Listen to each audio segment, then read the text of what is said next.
The wagon rattled into dead juniper with one wheel half broke and a trail of dust curling behind like smoke from a dying fire. The driver's hat was slumped forward on his chest, his shirt soaked through, dark and still. Beside him sat a woman, straight-backed, eyes fixed ahead, reins clenched white in her hands. The wind came down from the ridge, dry and sharp, tugging at her bonnet. A hinge squealed somewhere, and the town dog started up.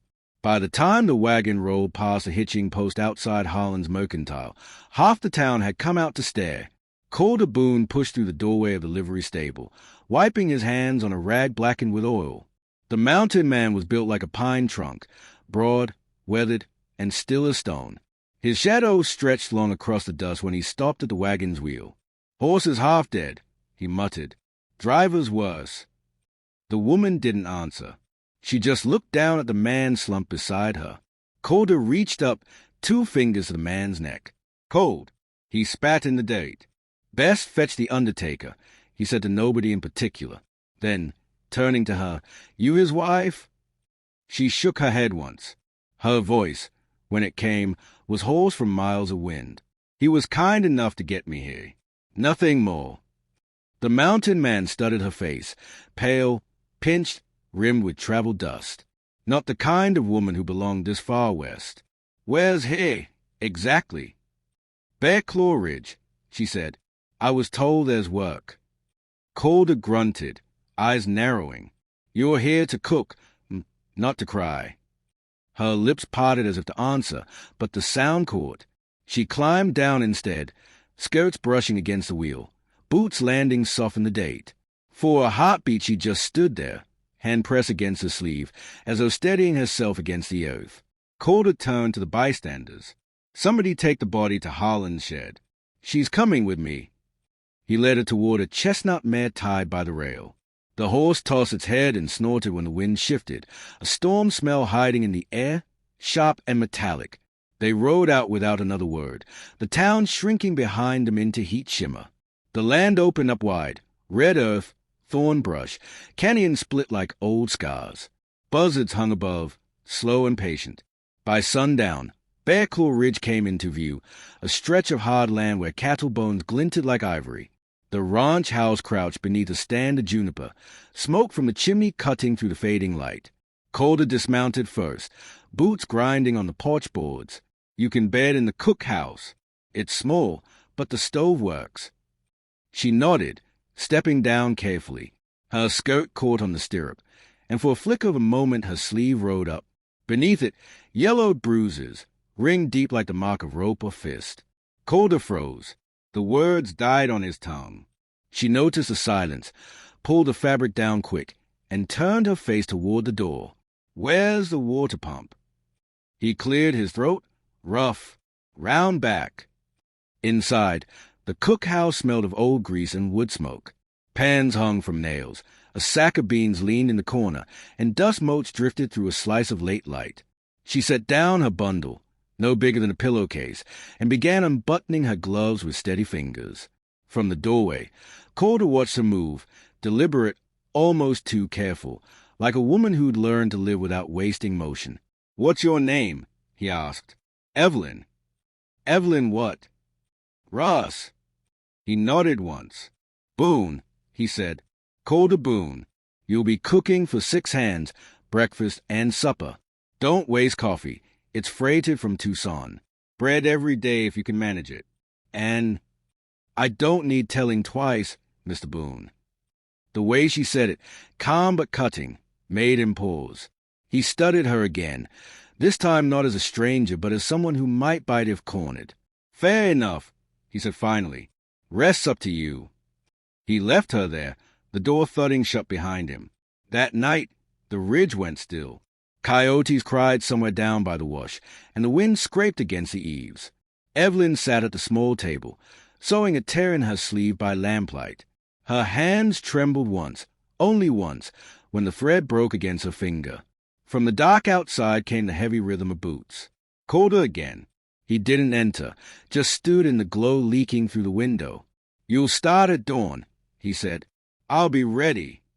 His gaze dropped to her hands, thin, scarred in strange places, not a cook's hands. Long road from the east, he said slowly. Yes. Running from something. She looked up, the needle still in her fingers. Ain't that what everyone out here's doing? He said nothing. The coyotes wailed again, long and lonesome. Then he turned and walked off into the dark. Eveline set the needle down. Her eyes followed the flame's edge, watching it bend and snap with every gust. On the table beside her lay a small piece of folded cloth. She opened it, revealing a tarnished button stamped with a faint emblem, an eagle with outstretched wings. She touched it like a prayer, then tucked it back into her dress. By morning, she was already at the stove, sleeves rolled high, the smell of biscuits thick in the air. Calder came in from a barn, hat low, and nodded once at her work. "You handle yourself well," he said. "I was taught early," she replied. The men filed in, half awake and hungry, laughing too loud. None noticed how her eyes tracked the window, how her shoulders stayed squared even when she smiled. Only Calder caught the way her jaw tightened when one of the hands brushed too close, reaching for the biscuits. After breakfast, when the men rode out to mend fence lines, she stood at the doorway, watching the horizon burn gold. The ridge was quiet except for the creak of the pump and the far cry of a hawk. She lifted her sleeve once more, studying the fading marks. The skin beneath was mottled, healing, but the memory behind it was not. In the distance, thunder rolled low, not sky thunder, but the kind that comes from hooves.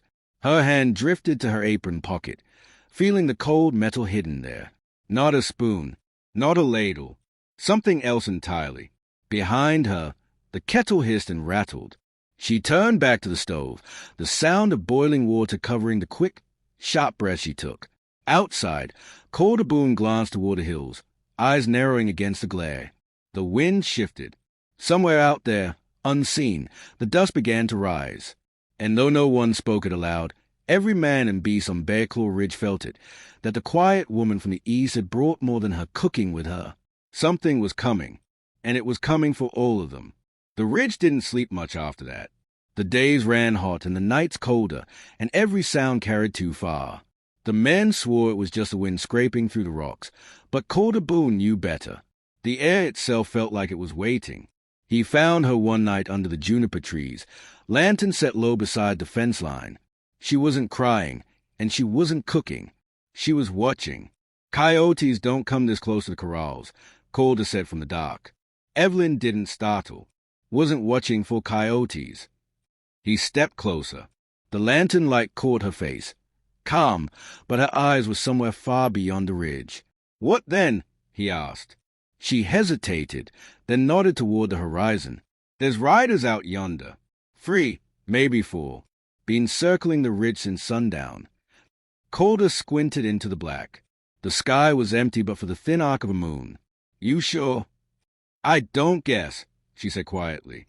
He studied her a long moment before turning to fetch his rifle. When he came back, she was gone. Only the lantern remained, flame burning steady against the wind. By morning, the hoof prints were gone too. The days rolled on, full of dust and silence. Eveline worked as if the world depended on it. Bread baked at dawn, beans soaking by noon, supper steaming when the hands dragged in at dusk. But at night she walked, barefoot, moving through the sand with the ease of someone who'd learned long ago how to vanish into shadow. Calder watched her from the barn once, pretending to mend a harness. She was out behind the corral, her skirts hitched up, marking the dirt with something. Not words, but lines, circles, pods. Then she crouched low and drew a quick, sharp motion in the sand, her hand forming a pistol's draw before freezing midi. When she stood, her shoulders shook, not from fear, from restraint. He told himself to look away, but didn't. The town of dead juniper began to stir again, the way old wounds sometimes do before a storm. Calder rode in for supplies and found the saloon quieter than usual. Harlan, the storekeep, leaned over the counter. "You heard?" "Heard what?" Silas Krieg's back in the territory. Calder's hand stilled on the sack of flour. "That so?" "Came through last week.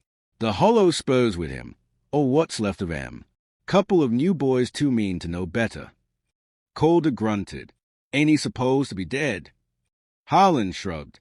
"Ain't we all?" Outside, the heat hung thick as a quilt. Calder rode back slower than he came, the thought of Krieg gnawing at him. He hadn't heard that name in 10 years, since before the war ended, since before men like Krieg started carving their names into other men's backs. When he reached the ridge, Eveline was hanging laundry on the line. The white cloth snapped in the wind like flags. "You know a man named Silas Krieg?" Calder asked without preamble. Her hands froze mid-pin. The sheet flapped once, then stilled. "Why?" "His back this way." For a long moment, she didn't speak. Then she said, "He won't stop till he finds what he's looking for." "What's he looking for?" Her eyes lifted to his. "Me." That night, the wind turned cold. The ranch hand huddled near the fire, trading stories and whiskey while Eveline stood by the door, staring into the dark beyond the porch. Calder joined her, his hat pulled low. "You gonna tell me why that outlaw's sniffing around my land?" Her voice came low, almost drowned by the crackle of wood. "Krieg's men killed my husband outside Topeka. They left him hanging from a telegraph pole. Took his badge, took his name." "Badge?" She nodded. "Union intelligence. He worked under me." Calder's brows drew tight. "Under you?" She gave a small, tired smile. "They let women do more than men's shirts during the war, Mr. Boone. Some of us learned things men didn't think we could."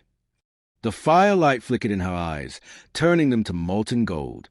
When the fighting ended, Krieg went rogue. Took half my reports, half my men. I tracked him to Kansas, then Texas, then here.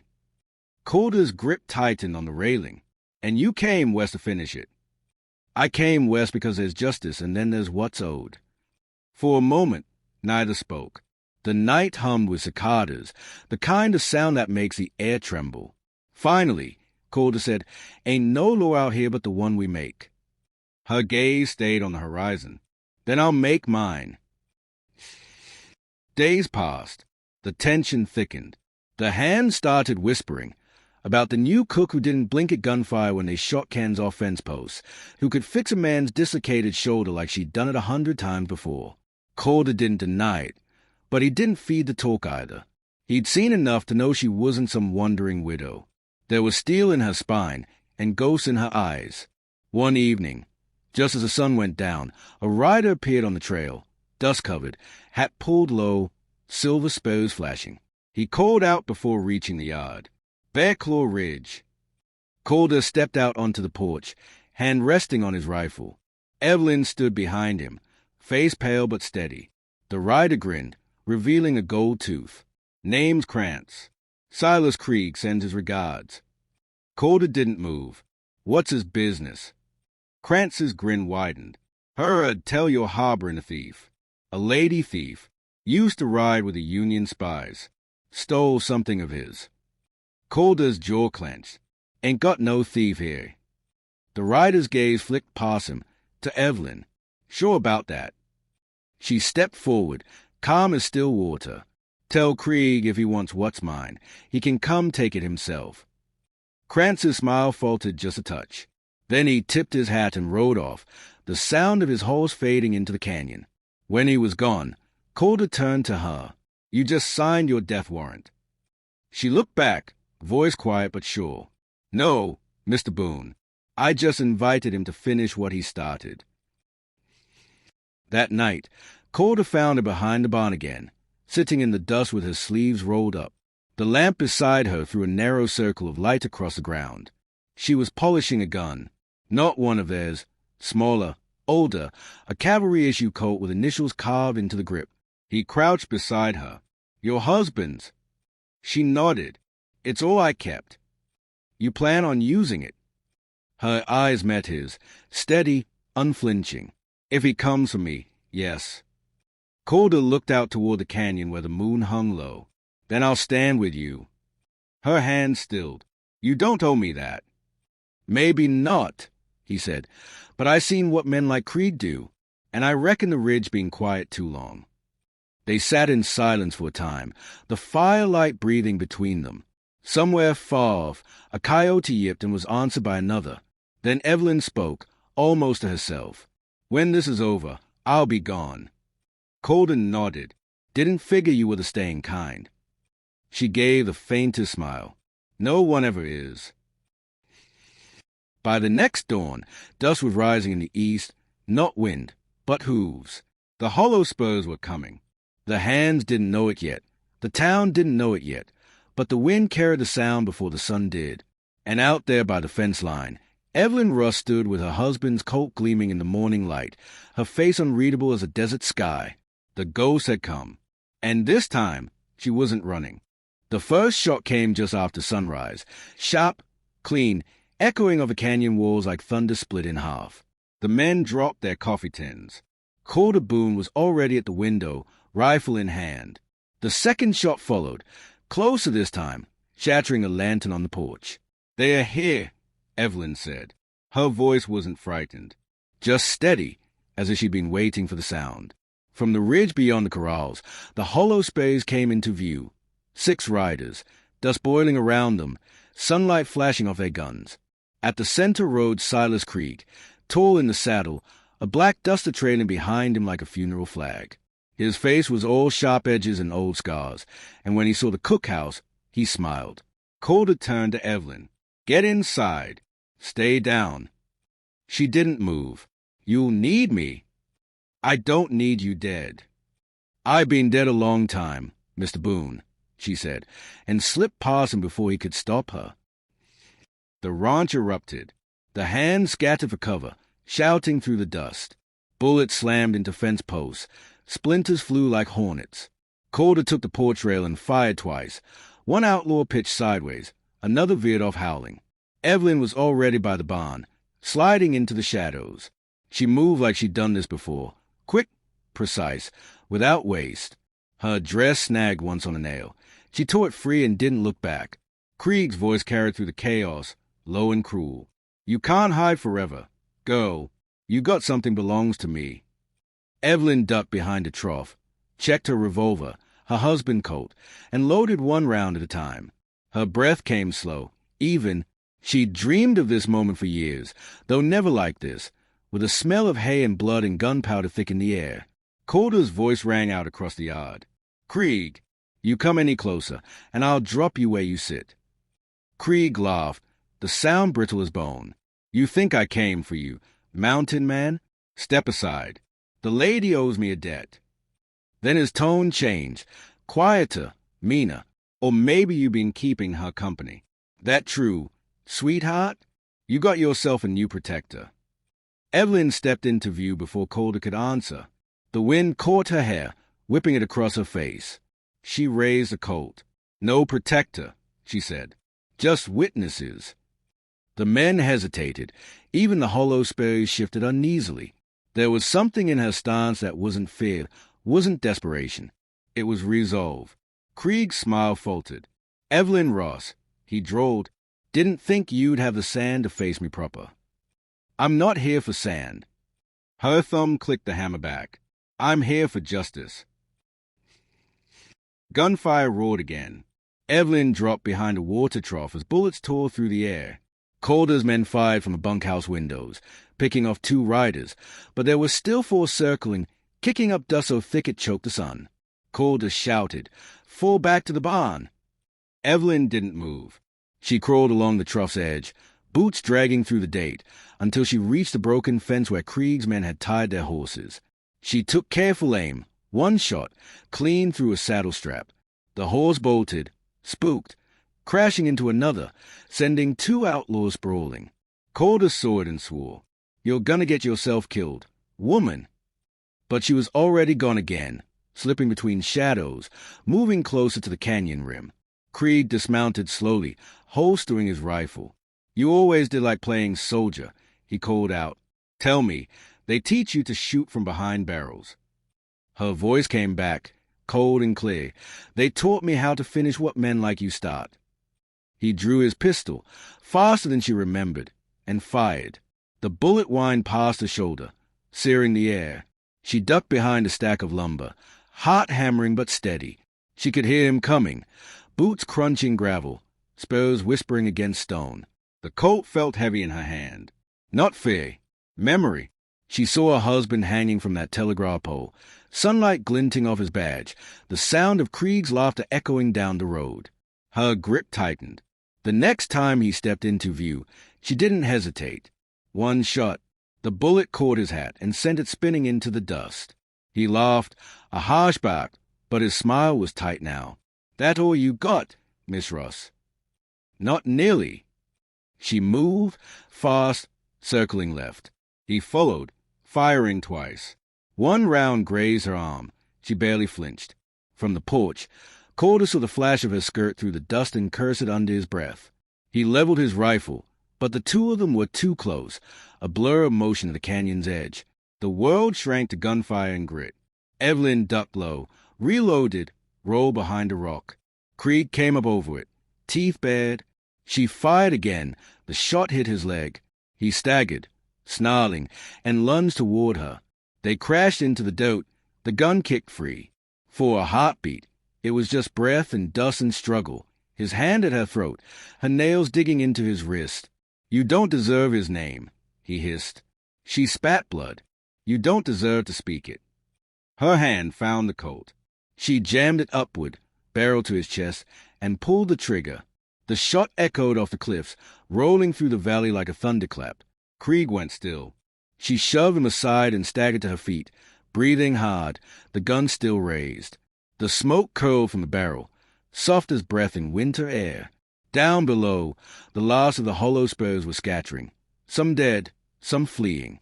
Calder and his men gave chase until the sound of hooves faded into nothing.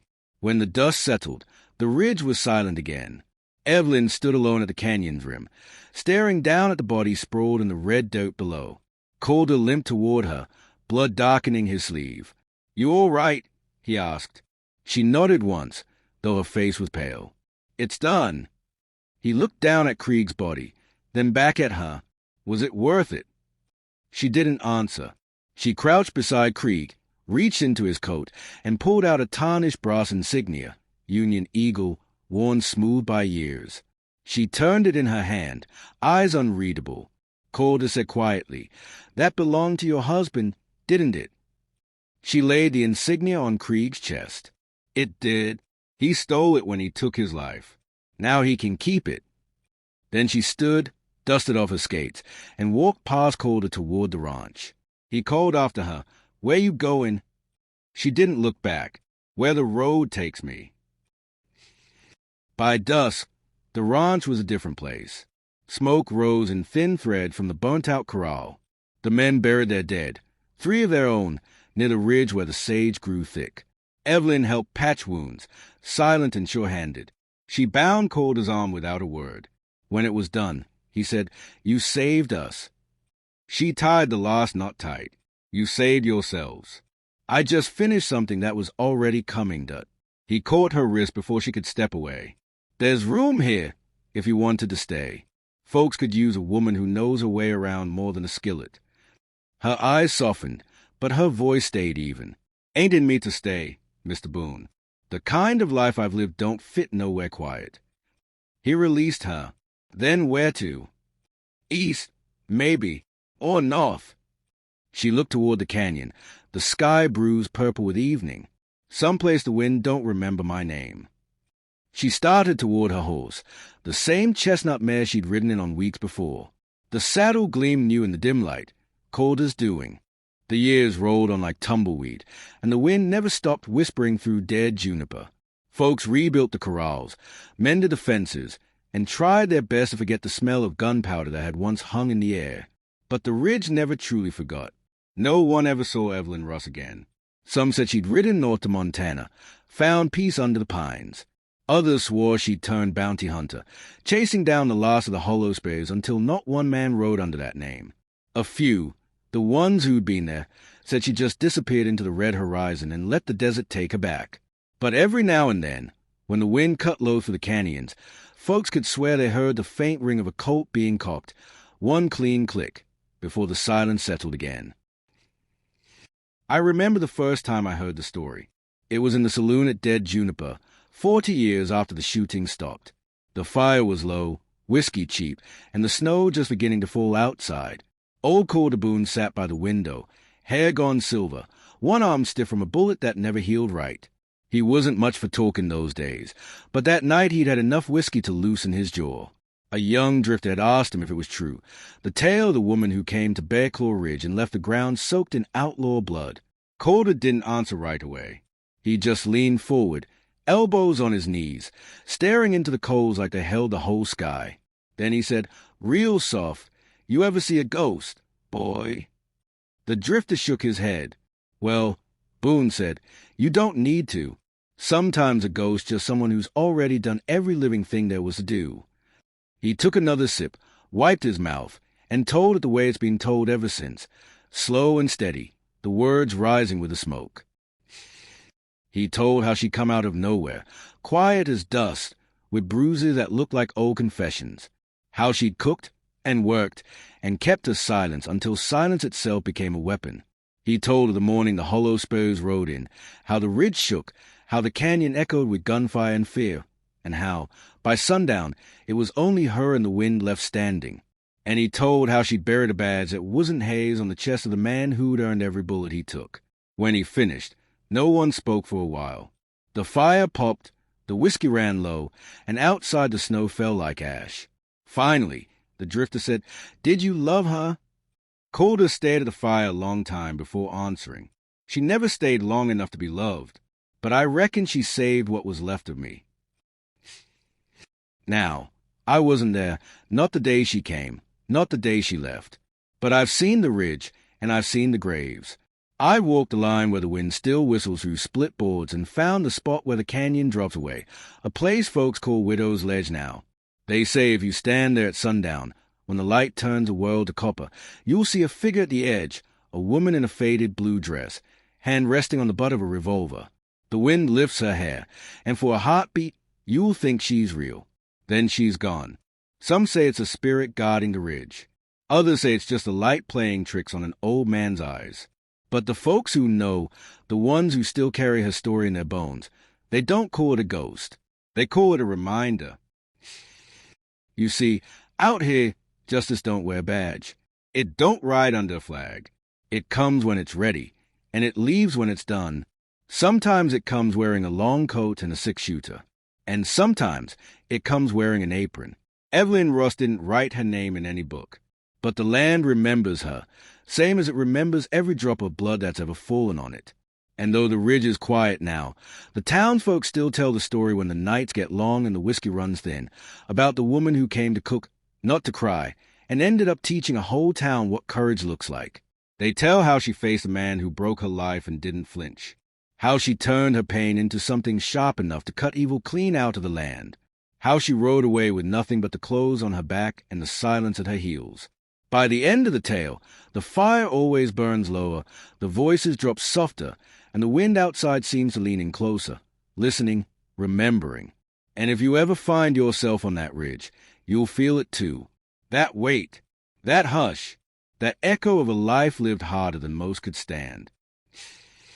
So when they asked me if it really happened, if there truly was a woman who came to dead Juniper and burned her past clean through with gunfire and grit, I just smile and say what old Boone used to say.